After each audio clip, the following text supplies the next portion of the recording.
Hi, my name is Brian. In this video, we're going to do the chain rule. Now, the chain rule, just like the product rule and the quotient rule and the power rule, is just a technique on how to differentiate functions. Now, the chain rule is going to be a technique that allows us to differentiate functions that are a bit more complicated than the other rules.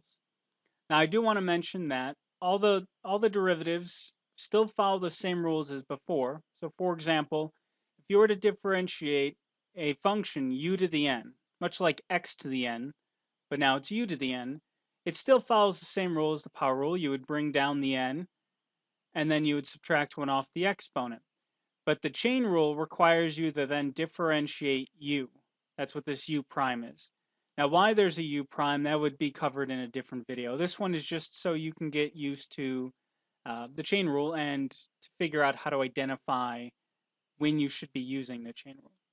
So notice down here you got the derivative of sine, which we know is cosine, but then you multiply by the derivative of u, because that's what's inside sine.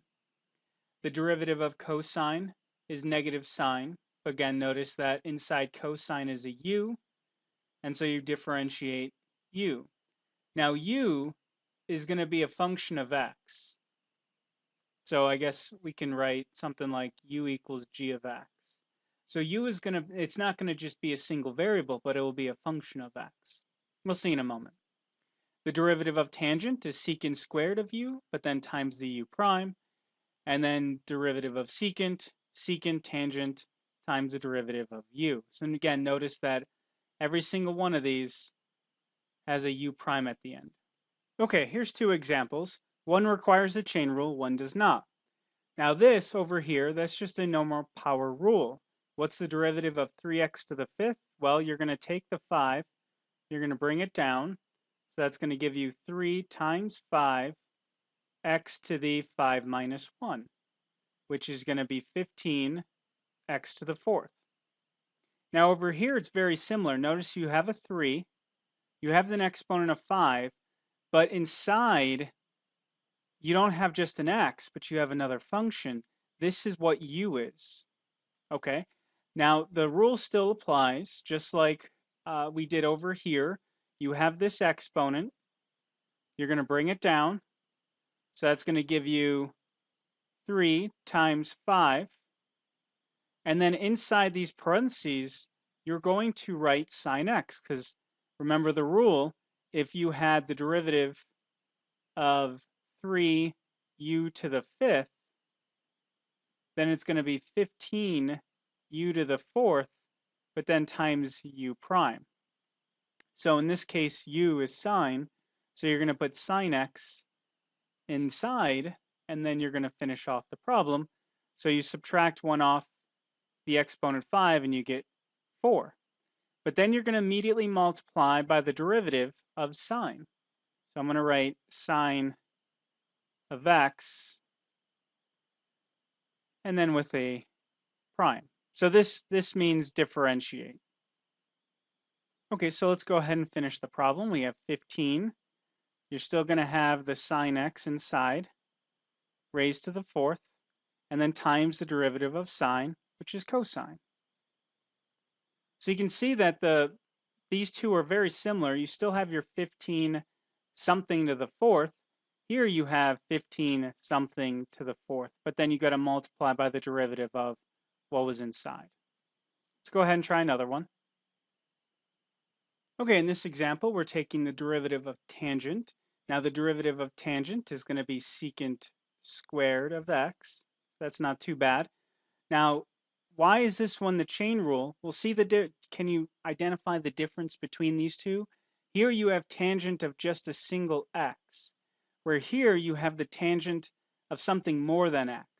And in this case, that's going to be our u. So we still do the same thing.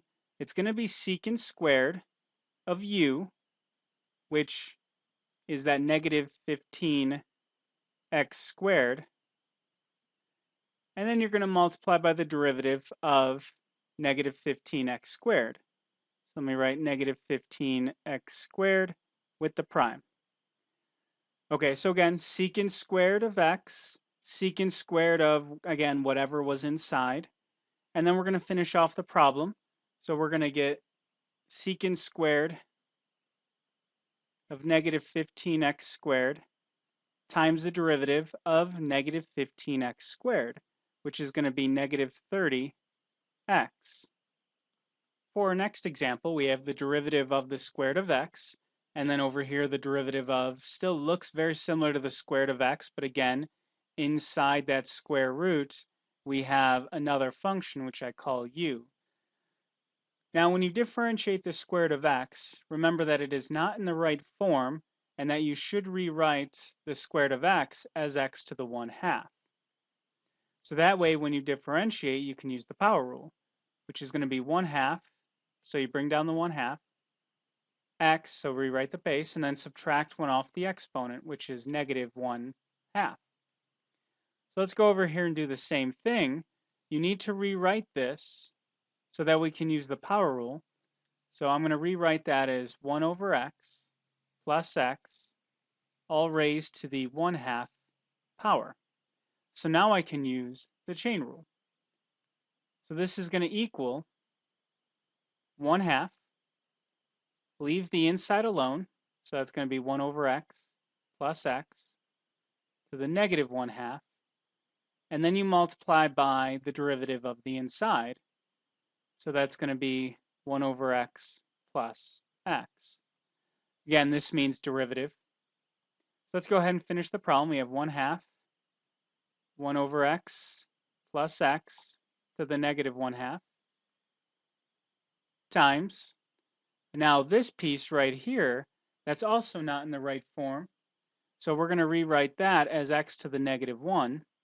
So now that's going to be negative 1 x to the negative 2. And then the derivative of x is 1. So the chain rule formula looks like this. You're taking the derivative of a function where there's a u inside. You're going to differentiate the f. So that's going to be f prime, and then you leave the inside function alone. Remember that this is a function of x. And then you're going to multiply by the derivative of u, which we can write as u prime.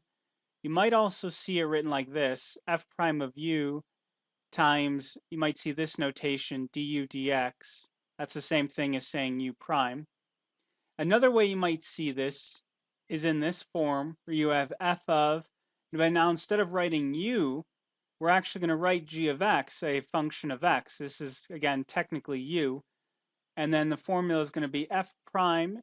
You leave the inside function alone, and then you multiply by the derivative of the inside, which up here was the derivative of u. Now it's the derivative of g. So we would write g prime of x. Okay, now up on the screen, I have 3 examples that I want you to try. Notice that this one, you got to make sure you write in the correct form. And this one, notice that the outside function is signed, but when you deal with the inside, it's a product of 2 functions. So when it's time to differentiate the inside piece, remember that this is actually your u, it's going to be a product rule. So I want you to give that a shot, and the solutions to these problems are at the following link right here. Good luck.